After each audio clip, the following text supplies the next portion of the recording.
already got the head unit out of the box. We'll start with the install.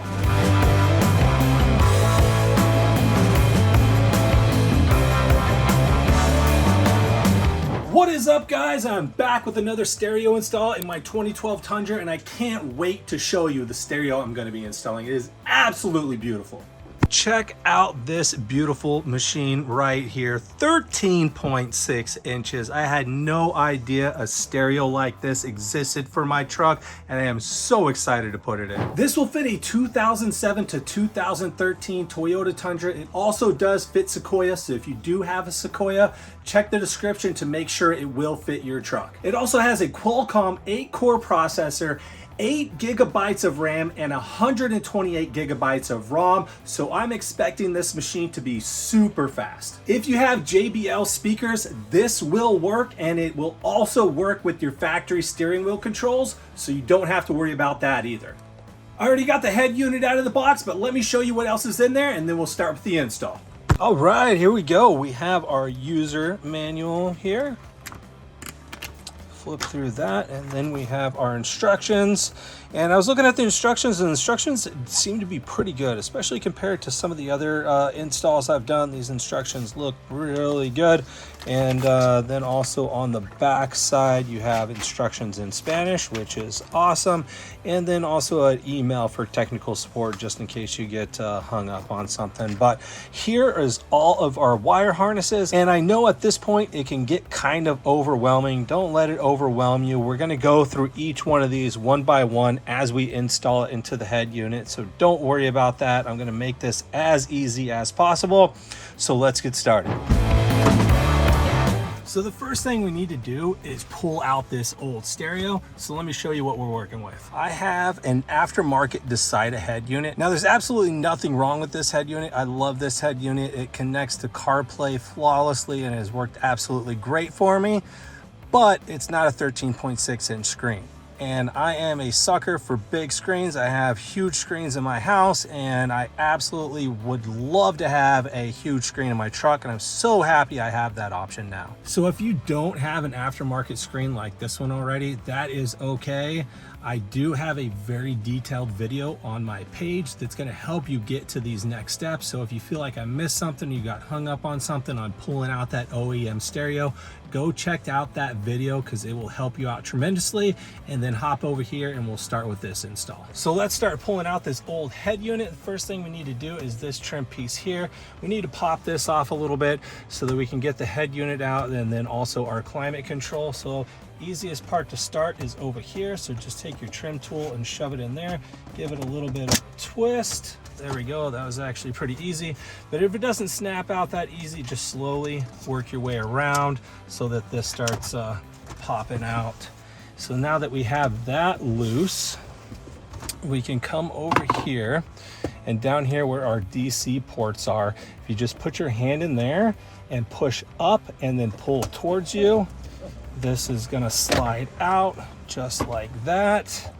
Now this right here, we don't need to disconnect anything. We could just kind of leave it here down out of the way. And next up is gonna be this whole thing. So if you do have an aftermarket head unit, this piece kind of goes in as one. So we're gonna grab both of these and we're gonna wiggle until it starts to come out. Move this out of the way. There we go. All right. Now we got those free, and then we can start disconnecting stuff. This climate control here, we are no longer using this. The new head unit already has climate control built in. So this and this are both coming out. All right, let's start disconnecting all of this and get it out of the way.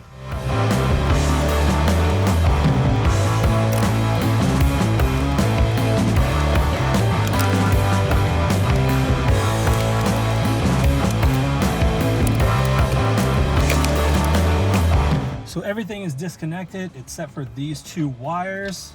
So I'm gonna need to cut these. This one is for my backup camera, and then this one is for my forward facing camera. So I'm gonna go ahead and cut those, and then everything will be disconnected. So these two wires, these were aftermarket installs, my backup camera and forward facing camera. So you might not have those. So don't worry about this part if you don't have it.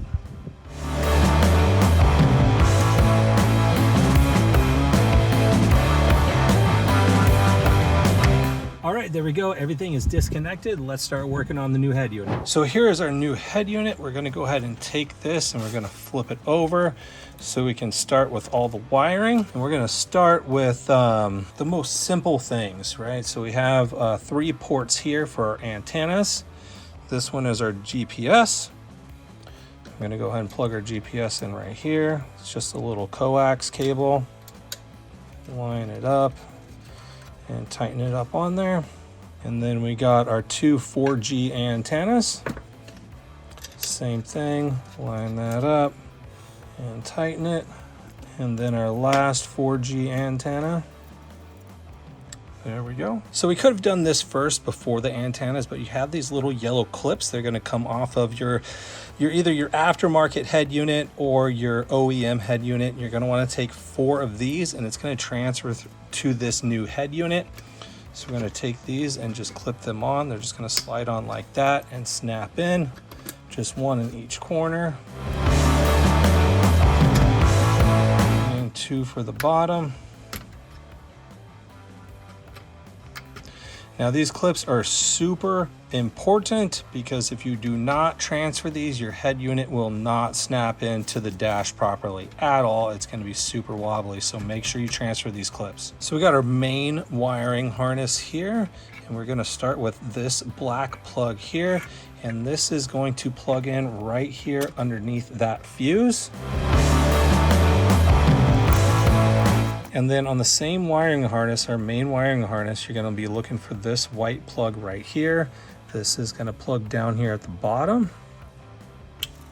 Next, we're gonna grab this little wire harness right here. This is the WYD 808KT, and it's gonna plug in down here. And then we're gonna grab this little wire harness here, WYD 804POW, and we're looking for the little black cable here at the end. And it is gonna plug into the one we just plugged in. Line those up and snap it in. Right, we're gonna move back up top to those 6 ports. The first one is gonna be this blue one right here. That's gonna be top left. Next one along the top is gonna be this white one right here. Next up is gonna be this kind of banana yellow looking one right here. This is for our SIM card. This is optional. On the bottom row, we have this connector here, and we're connecting this side, the little black plug, down at the bottom left. Next is going to be this little brown one. This cable here, down there in the bottom in the middle. And the last connector up there is this one right here. If you have heated seats, this next step is going to be for you. You have these 2 little inserts here, and they are directional. You can see that there's a left and a right, and these are going to go back behind here and snap in, so that way you can plug in your little adapters for your heated seats. If you do not have heated seats, it comes with 2 blanks, and you could take these blanks and do the same thing, snap them in back there. So we've moved back into the truck, and we're going to run this ODB2 adapter. So I already have my little line right here pushed through. It is coming out right here. So I'm gonna go ahead and take this, tape it up here so I can pull it up to the head unit, and then up under there where my ODB2 is, I'll plug that in. So we got that wire fished through. So we'll plug this into the head unit, and then down here, we're gonna take this, and then this is gonna plug into our ODB2 right here. There's a lot of wires here, but don't worry, not all of these plugs and wires are actually going to get connected, but I am going to show you which ones are. So this is the first one we're going to start with, and it's going to make the connection here. Next connection is going to be this one right here with our green and purple wires, and that's going to plug into this one here, and you can tell this one because it has the bigger prongs. Snap that one into place. Next up is going to be this one right here, white and green wire that is attached to our main wire harness. This is for our ODB2, so that is the wire that we just ran. Wherever it went, here it is. Snap that one into place. Then we got our external microphone. So make sure you run that as well and attach it wherever you'd like it. Next, we're moving down here. We got this adapter here. This one is also not marked, but down here it is, the WYD 808KT. We're gonna grab this harness, and then down here, so these are the plugs that we removed from our AC controls, and we're looking for this one right here. This is the larger one, and this is gonna snap in. So this little harness here that we attach to this one that's plugged in here to the bottom, you may or may not need this. The instructions state that if you have an OEM harness that fits one of these plugs, then yes, you need to use it. If not, you don't need to use it. And looking at what I have left for my AC ports, I don't have anything that fits here. And then my OEM harness that comes out here, none of these fit. So I am assuming I do not need this, so we're not going to plug it into anything. And next is going to be our AM FM antenna, and that is going to plug in here next to all of our other antennas. And now we can start putting this back into place and make sure all of our tabs are all lined up, and then we're going to snap it into place. There we go. Now we can go ahead and slide that back in and snap that into place. And our trim piece as well. All right, there we go. Fully installed.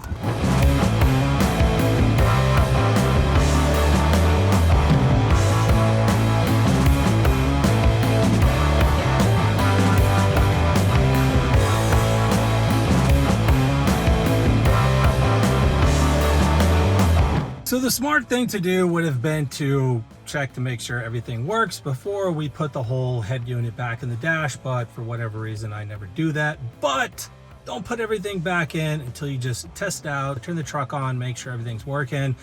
That way, if there's anything that needs to be fixed, you can fix it right away before you push everything back in the dash. So let's go ahead and turn the truck on and see if I did everything right. Here we go, let's turn the truck on. We got power here. There we go, we're getting somewhere. Look at that. This thing is absolutely beautiful. Look how absolutely amazing this head unit looks in the dash. It looks incredible. Wow, just the difference it makes is insane. So as you know, we took our climate control out. So now all of our climate control features are now functional through this head unit. And you can see we have our knob upgrade here, which is showing that we're on low. So we can change our temperature here just by twisting the knob. And we can also change our temperatures here. So now we actually have dual climate control. So you can see low on both sides. If I click low over here, I can actually adjust my passenger temperature up and down. And also here, we can adjust our mode where we want our air, if we want to change the air to the feet. So now we have it coming out at us here through the vent and now on our feet. Or we can change the mode just by cycling through here. Right there is usually where I keep it. So make sure AC is lit right there, or else you're not going to be getting cold air. And if you do have those heated and cooled seat functions, which I do not, you can control those here as well. Control your fan speed here. Control your fan speed up and down, like just so many options. So this screen will time out if we let it sit. There we go. And then we can start getting into all of our other functions. So the first thing you're gonna wanna do is connect to Wi-Fi. I like to just hotspot from my phone. So to do that, you have two options from the screen here. You can slide up and we can see all of our apps. Or what you can do is this little button right here will show us all of our apps. And we're gonna go to this one right here, settings. And make sure you're on system settings, go to network, toggle on your Wi-Fi, and then select your hotspot or your home Wi-Fi or whatever it is that you want to connect to. I'm not going to connect to anything right now because if I connect to my phone's hotspot, it's going to mess up my filming because I'm filming with my phone. But let's go back to our apps so I can show you everything that you have here. So we can go to our traditional AM FM radio. We have other music options. You have your YouTube and Netflix. You can just do Google searches. You got Google Maps on here now, Waze. You also have the Play Store, so any other apps that it does not have, you can go ahead and just log into your Play Store account, and then you can start downloading apps on here, and those will work as well. So let's go back to our home screen. So our home screen has our maps here, and then once you're connected to Wi-Fi or a hotspot, it will display your location right there, and you can actually just search. If you click in here, you can search wherever it is that you want to go and map it through that GPS. It will show you your music that you're playing here, and then down here you have your outside temperature. So this is Celsius, so if we want to change that, we can click here, and then we want to click on our location, and then we're going to change it to North America. And where are we? There we go, United States. It really wants to know where you're at. Well, it would help if this was in alphabetical order. It doesn't actually have my city, so we're just going to go with Houston. All right, so we have all of those functions changed. So once you've updated all of those settings, the next thing you're going to want to do is set up CarPlay. So within the actual head unit, you just have so many options already. But now you have CarPlay, which is going to open up a whole new realm of opportunities. A couple things before we get into CarPlay. This right here on the video, if it looks like this is flashing, it is not. On my screen, on my phone while I'm recording this, it looks like it's flashing. This is lit, it does not flash. And just to show you that my steering wheel controls do work, I'm gonna show you with the volume right there. You can see the volume going up and down for my steering wheel controls. And I didn't have to program these. It just automatically synced to my steering wheel controls. So I'm gonna hit my mode button, and this is gonna cycle through a lot of my different functions here. So steering wheel controls do work. So let's get into CarPlay, and CarPlay is super simple to set up. Make sure the Bluetooth on your phone is on. We're gonna go to our apps, and we're gonna go right here to Car Auto, and then on your phone, you're looking for this GT6 BT302A, and it may be at the very bottom where it says other devices. So you're gonna click on that to connect the Bluetooth, and then on your phone, you're gonna hit pair. And now it is currently pairing, and then you're gonna hit, it's gonna say, on your phone, it's gonna say connect to CarPlay, hit connect. And there we go, we are connected to CarPlay. So now that your phone is connected to CarPlay, next time you hop into your vehicle, you don't have to go through that process as long as your Bluetooth is on. When you come in, start up the truck, it's all gonna pop up like super fast. So you can see all of our CarPlay apps here. If the app on your phone is CarPlay compatible, it will pop up on your home screen, which is pretty cool. So now we have the option to just use our regular phone, our messages, our music, and then whatever other app is also CarPlay compatible. Once again, thank you guys so much for watching. I hope this video helped you out with your install. This head unit is absolutely amazing. I 100% recommend it. It is beautiful. Now, are there other Android head units on the market that are just as good? Yes, there are. The Decida head unit that I replaced is absolutely amazing, but it doesn't have a 13.6-inch screen. So that is the big kicker for me. That is why I made the adjustment, mainly for the larger screen. Both head units are absolutely amazing. You can't go wrong with either one. The Decida unit, that's more of kind of your median budget. Most of those head units are in the $400–500 range. This head unit that I just installed, it is closer to $1,000. So is it worth it to you? Maybe, maybe not. It was definitely worth it to me. I like the upgrade. I absolutely love the way it looks in the dash. It is beautiful. So I'm happy. I think it's money well spent. So hopefully this video helped you make a decision on which way to go if you're shopping around for Android head units right now. I definitely recommend this one, and you can't go wrong with the Decida. So it's up to you. Make your choice. Thank you guys for watching, and I'll see you in the next one.